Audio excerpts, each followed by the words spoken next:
Today we'll be setting up part 4 of a MiniOS setup by a puppy user. And part 4 will create 3 scripts. First is close-all.sh script. Second is geany.sh. Third is start.sh. I have given each a command line so you can just follow and create pretty much replicate pretty much the same. So close-all.sh will contain this, and what it essentially does, it closes any application running in any workspaces. So it just gives you a clean slate. So if you've been working a lot and then you have several applications in what it also does is that it gives you a chance to cancel or save a file if you haven't saved you're working on a letter or something. So for example, I'll just give you a little demonstration here. So it's actually working, and then so we'll just go ahead and create a little so here is a file that's been changed. So I'll just trigger the close-all.sh, which in my preference is Shift, Super, and X. So then you get this with a close-all script. You get this in a MiniOS. In Puppy Linux, you do not. Puppy Linux does not have this. So all these scripts are from Puppy Linux on my computer. So, but here I find that sometimes it's very helpful, because after you close all the applications, you may want to log out and restart and shut down and so on. And then furthermore, you just tap on Alt key. It's going to give you a little shortcut. So R is restart, for example, and D is shutdown. So you just tap on R at the same time when you have Alt pressed. It's going to give you restart. So, and then just to eliminate this this window, you just escape. And so here, I just escape. And then you get this chance.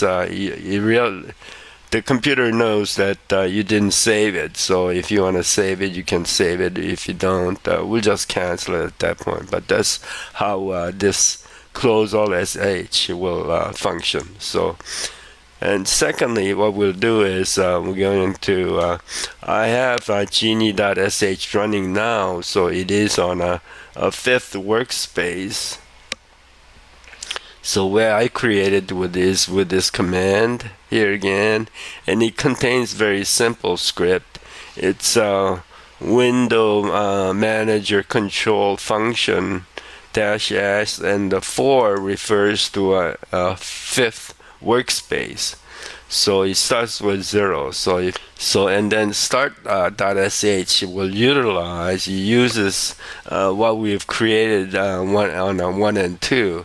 So what it does is, first it'll close any and all the applications, and then after a brief delay, it's going to trigger geany.sh, but it's also going to have sudo in front of it, so you can go ahead and modify any text file, even if it's on a external hard drive or whatever. So I find sudo is very essential to be added here. And then after that, it also starts the browser. In our case, it's a Firefox. And then we'll go ahead and test it, and then we'll go ahead and put set up with a keyboard shortcuts. So I'll just continue after I delete the files. I will only delete actually close all, and then I'll go through each step and how you can go ahead and get these scripts replicated. Now I deleted the close-all.sh from my machine, and what we'll do is we'll just reproduce it. So we'll just go ahead. So what I'll do is we'll go ahead and copy this, right click, and then copy, and then we're going to start out a terminal, super T, and then we'll go ahead and middle mouse click, and then OK, and the return key done, and now we have created the file. So now we want to do is go ahead and put this. This is my cheat sheet here, youtube.txt, and we're going to just go ahead and grab this, copy it again, and we're going to go back to close all, and then middle mouse click, and then save. So created the file. So you do that with the other Geany and start, exactly the same. And then after that, what you want to do is bind close-all.sh to keyboard. So we'll go ahead and super keyboard, and then here is the widget, and we'll go to the application shortcuts, and then this is what triggers browser.sh, is what brings up the Firefox and workspace number 1. And then you'll notice here that sudo geany.sh. So whenever I trigger geany.sh, I want sudo because I also want to be able to edit the files outside of my own folder. Similarly with the sudo athena, I want to be able to copy and move files and so on outside of my folder, just like you can do in a Puppet Linux. Here now we want to go ahead and create, add, close all.sh,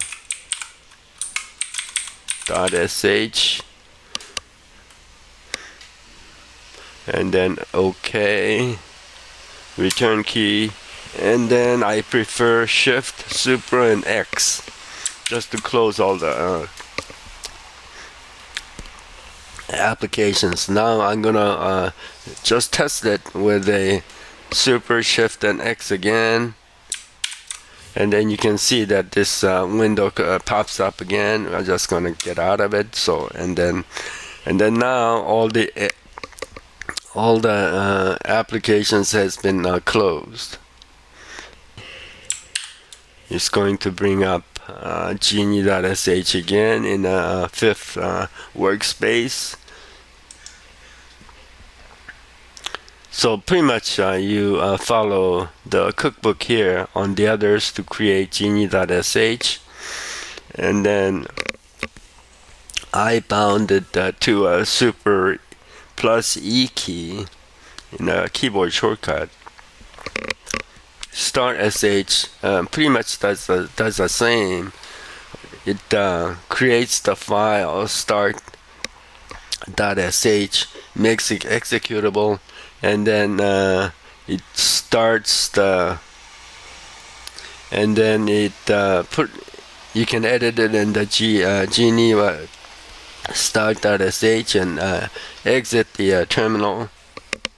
And then you put this. So what this does is it closes all .sh first, and then it opens up Geany in a fifth workspace, and then it also starts the browser in the first workspace after a slight delay. So you can go ahead and bound to a keyboard. In my case, I prefer Super and X to start this .sh, and you can also put this in a startup, so it puts it on a every boot. It'll just automatically open up Geany and Firefox. I stole these from my Puppet Linux scripts. Originally, I got the idea from a Puppet Linux forum member. His name is Mochi Mopel. So all the credit goes to him. But I find these small scripts very helpful.